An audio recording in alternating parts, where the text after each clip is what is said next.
Hello guys, welcome back to MS Telugu YouTube channel.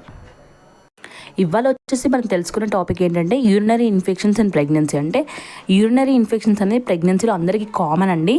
ఇలాంటివి రాకుండా మనం ఎలాంటి జాగ్రత్తలు తీసుకోవాలి అనేది ఇవాళ తెలుసుకుందాము.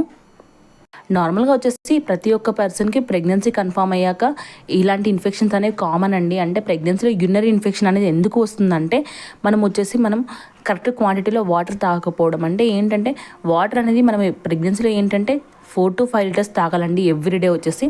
ఇలా తాగకపోవడం వల్ల ఏంటంటే మనకి యూరినరీ బ్లాడర్ అనేది యూరినరీ బ్లాడర్ మీద ఎఫెక్ట్ పడేసి అలా అనేసి యూరినరీ ఇన్ఫెక్షన్స్ అటాక్ అవ్వడం జరుగుతుంది. అండ్ నెక్స్ట్ వచ్చేసి మనం వజనల్ ప్లేస్ అనేది క్లీన్గా ఉంచకపోవడం. అంటే ఏంటంటే కొందరికి ఏంటంటే వజనల్ ప్లేస్లో ఎవ్రీ 2 or 3 టైమ్స్ క్లీన్ చేసుకుంటూ ఉండాలి.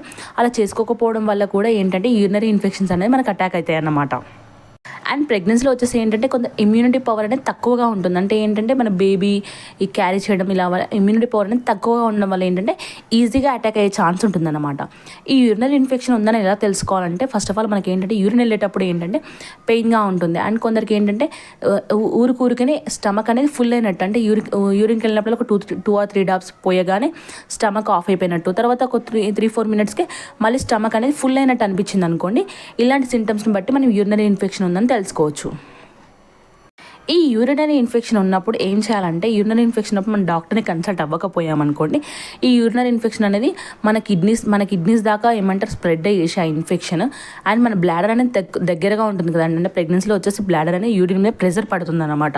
అలా పడడం వల్ల ఏంటంటే మన స్టమక్కి మన సర్విక్స్ అనేది ఓపెన్ అయ్యి ఏంటంటే ప్రీటర్మ్ బేబీ అవ్వడం ఛాన్స్ కూడా ఉంటాయన్నమాట. యూరినరీ ఇన్ఫెక్షన్ మనం ఒకవేళ ఫస్ట్ స్టేజ్లోనే మనం తెలుసుకోకపోయామనుకోండి.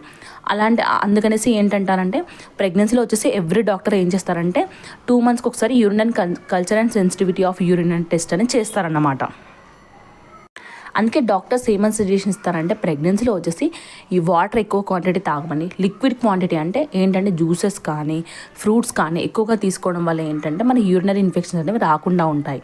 అండ్ నెక్స్ట్ కొందరికి ఏంటంటే వజనల్ ఇన్ఫెక్షన్స్ ఉన్నాయనుకోండి, వాళ్ళు మనం మనకు కొంచెం ఇన్ఫెక్షన్ లాగా కొంచెం ఇచ్చింగ్ లాగా అనిపించగానే వెంటనే డాక్టర్కి చెప్పామనుకోండి, వాళ్ళు దాన్ని బట్టి ఏదో ఒక మెడిసినో ఆయింట్మెంటో ఇవ్వడం వల్ల ఏంటంటే అది అక్కడ నుంచి స్టాప్ చేయవచ్చు అనమాట.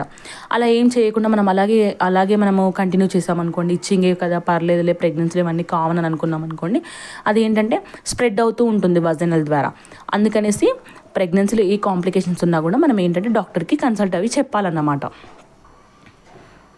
ఈ కాంప్లికేషన్స్ మనం దూరంగా ఉండాలంటే ఎలా అంటే రాకుండా ఉండాలంటే డైలీ 4 to 5 లీటర్స్ వాటర్ తాగడం కానీ, సబ్జా గింజలు అండ్ నిమ్మకాయ రసము, ఏంటంటే చలువ పదార్థాలు అంటారు చూడండి, అలాంటివి ఎక్కువ క్వాంటిటీలు తీసుకోవాలి. ఫ్రెష్ ఫ్రూట్స్ అండ్ నెక్స్ట్ వచ్చేసి కీర దోస ఇలాంటివి అన్నమాట అండి. Thank you for the watching my video అండి.